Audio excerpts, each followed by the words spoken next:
Hello and welcome to another update on SUI. The SUI chart continues to be in this correction at the moment, and we could still form this B wave we were already looking at yesterday. I mean, the price bounced, reached already the 50% retracement at $3.95. It's absolutely possible that the B wave of this correction is done, but I'd say I would prefer at least a wider B wave.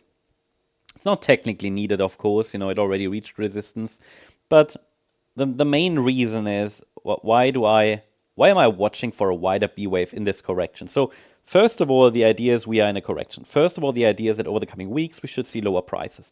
That's the base case. It has been the base case, especially since the market formed 5 waves up, reached my target. Now we are coming down. But the pullback is so far only in 3 waves, so it can formally not be confirmed yet. But a break below $3.64 should confirm that and make the orange count, which is the one with more direct upside extensions, less likely. Now, this orange scenario is a possibility. It is only the alternative scenario anyway, which is the one where we could get more direct upside extensions. And in this scenario, a 4th wave bottomed here. Hold on, where's the 4 actually? Here, hidden. So yeah, 4th wave might have bottomed, but I explained to you clearly, yellow is preferred.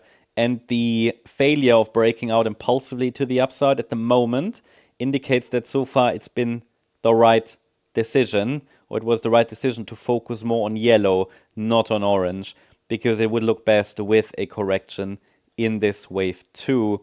Yeah. And anyway, what we are focusing on at the moment is on whether the price is already in the C wave to the downside. Larger correction, which might take us to round about $3 next. Or do we get a bit of a bounce first before coming down? Honestly, I would prefer a wider B wave. And the reason is the move down isn't 3 waves, yes. But it's quite, it took like 3 to 4 days. If this was all of the B wave in the larger ABC structure, then this was all happening within a day. Can happen, but that's the first point. So proportions, okay? Even though it reached a 50% retracement, which is technically okay, but still weak for a B wave, especially if the A wave is a 3-wave move. So always trying to combine that with education. But again, I'm not talking about like rules of nature here. This is probabilities, okay? It's talking about what is the most probable pathway. Not telling you what has to happen. But then also, we have a 3-wave move up. Okay, that indicates it could be all of the B wave, but the pullback is also in 3 waves. So rather suggests A, B, because an internal B wave can be a 3-wave move. Had we seen 5 waves down, it would be more clearly directly bearish. And actually, I think this looks like micro 5-wave move up. So it could be wave 1 of C of B. But then again, this is trying to understand nanostructures, not reliable.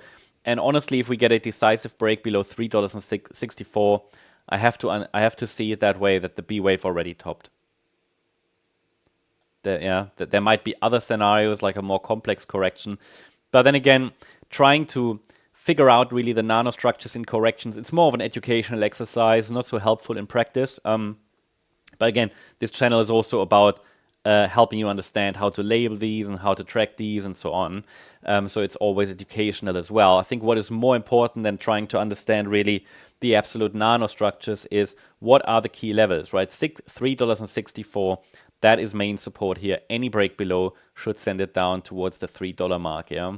That is what I'm expecting anyway. The question is just, do we get a wider B, which at the moment would still be slightly preferred, but as I said, is not technically needed. I'll keep you updated about that. Hope you liked the update. If you did, please hit the like button, leave a comment, and subscribe. And if you really like the content, then please check out the channel membership.